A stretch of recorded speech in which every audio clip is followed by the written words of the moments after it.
को लेकर आपने बात कही कि आप नहीं जाएंगे, अभी जबकि मेगा इवेंट बनने जा रहा है, तो प्रधानमंत्री आ रहे हैं, तमाम राज्यों के मुख्यमंत्री आ रहे हैं, पूर्व मुख्यमंत्री उत्तर प्रदेश, कोई आमंत्रण आया सर अब तक?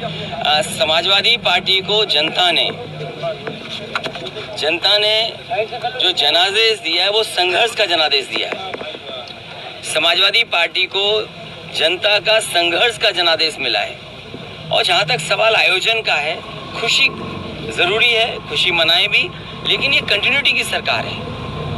ये सरकार लगातार चल रही है और जो सरकार 5 साल में कोई ऐसा स्थान न बना पाई हो जो उन्हें प्रेरणा दे सके, कम से कम समाजवादियों का काम उन्हें प्रेरणा देगा कि आने वाले समय में ऐसा काम करें। चुनाव परिणाम में देखने को मिला था कि मायावती जी का वोट फाड़ दिए गए, कई समाजवादी ये पर्चे नहीं दाखिल कर पाए।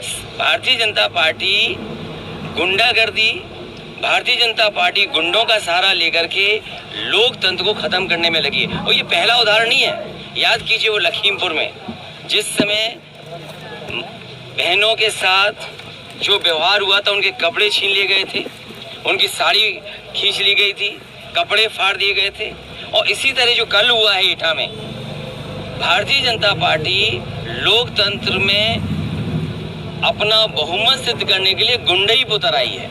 और आखिरकार डीएमएसपी क्या कर रहे थे, उतनी खड़ी हुई पुलिस क्या कर रही थी? ये पूरी की पूरी सरकार की साजिश थी।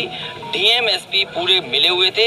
अगर डीएमएसपी नहीं मिले होते तो शायद ये ऐसा नहीं होता। सर मायावती जी का पूरा वोट परसेंट शेयर हो गया था जिस तरह की दिखा चुनाव परिणाम में बीजेपी की तरफ, लेकिन कल वो ट्वीट करके कह रही है कि सपाही मिली हुई है, नेताजी की भी उदाहरण वो दे रही थी। समाजवादी पार्टी डॉक्टर राम मनोहर लोहिया के सिद्धांत पर आगे बढ़ने जा रही है। जो सिद्धांत उन्होंने दिया, आज भी असमानता बड़े पैमाने पे बढ़ी है, गैर बराबरी बढ़ी है। आर्थिक रूप से देखिए आप, कुछ लोग तो कितने आगे बढ़ते जा रहे हैं, वहीं आप गरीब को देखो, उसे अनाज पर जीवन यापन करना पड़ रहा है। और यूथ कितना निराश हुआ है। जब तक अर्थव्यवस्था नहीं बदलेगी तब तक यूथ को नौकरी नहीं मिलने वाली। वही यूथ जो पिछले 3 साल 4 साल से इंतजार कर रहा था कि उसे नौकरी और रोजगार मिलेगा। सरकार के सामने चुनौती भी है कि आखिर सरकार इतनी नौकरी देगी। और मुझे नहीं लगता ये सरकार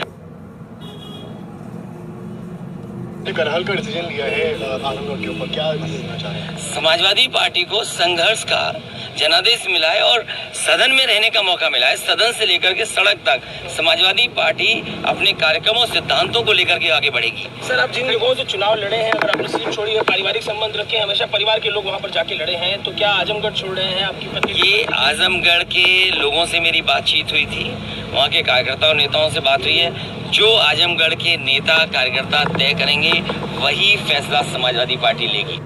सिद्धांत जो रास्ता डॉक्टर राम मनोहर लोहिया ने दिखाया, उसी रास्ते पे लगातार समाजवादी पार्टी चल रही है। इधर गैर बराबरी को लेकर के और बड़ी संख्या में जो दलित हैं, पिछड़े हैं, वंचित हैं, आज़ादी के बाद जिन्हें मुख्य धारा से नहीं जोड़ पाए, उन लोगों की लड़ाई आज भी लड़नी है और उन्हें सम्मान मिले, उनको सम्मान के साथ उन्हें भी स्थान मिले।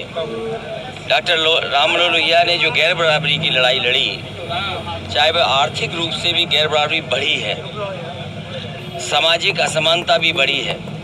और आज के दिन हम सभी समाजवादी इस बात का संकल्प लेते हैं कि आने वाले समय में डॉक्टर राम मनोहर लोहिया का रास्ता दिखाए हुए पे चलने का काम करेंगे। सर पेट्रोल डीजल के जो दामों में लगातार वृद्धि हो रही है, आपने कहा था कि अगर सरकार नहीं बदली तो ये पेट्रोल जो है लगातार बढ़ता रहेगा, 100 की जगह 200 भी हो सकता है। जो महंगाई का सवाल है, लगातार महंगाई बढ़ती जा रही है और सरकार इस बात को कहती है कि पेट्रोल डीजल पे उसका नियंत्रण नहीं है, लेकिन सरकार की गलत नीतियों की वजह से डीजल पेट्रोल लगातार महंगा हो रहा है। और अगर आप आकलन करेंगे डीजल पेट्रोल की जो कंपनियां हैं, आखिरकार वो मुनाफा क्यों कमा रही हैं? और इतने बड़े पैमाने पे जो मुनाफा कमाया जा रहा है, आखिरकार ये मुनाफा जा कहाँ रहा है? अगर ये मुनाफा गरीबों के लिए इस्तेमाल हो रहा है तो अच्छी बात है, किसानों की खुशहाली के लिए इस्तेमाल हो रहा है तो अच्छी बात है, लेकिन लगता ये है कि जो डीजल, पेट्रोल और गैस की कीमत बढ़ने से जो मुनाफा हो रहा है वो बड़े बड़े उद्योगपति, बड़े बड़े कारोबारी, उनको लाभ पहुंचाने के लिए सरकार ये फैसला ले रही है। और ये पहले से पता था, जनता के बीच में ये बात रखी थी कि जैसे ही चुनाव खत्म होगा ये सरकार महंगाई बढ़ाएगी और महंगाई लगातार इस सरकार में बढ़ेगी।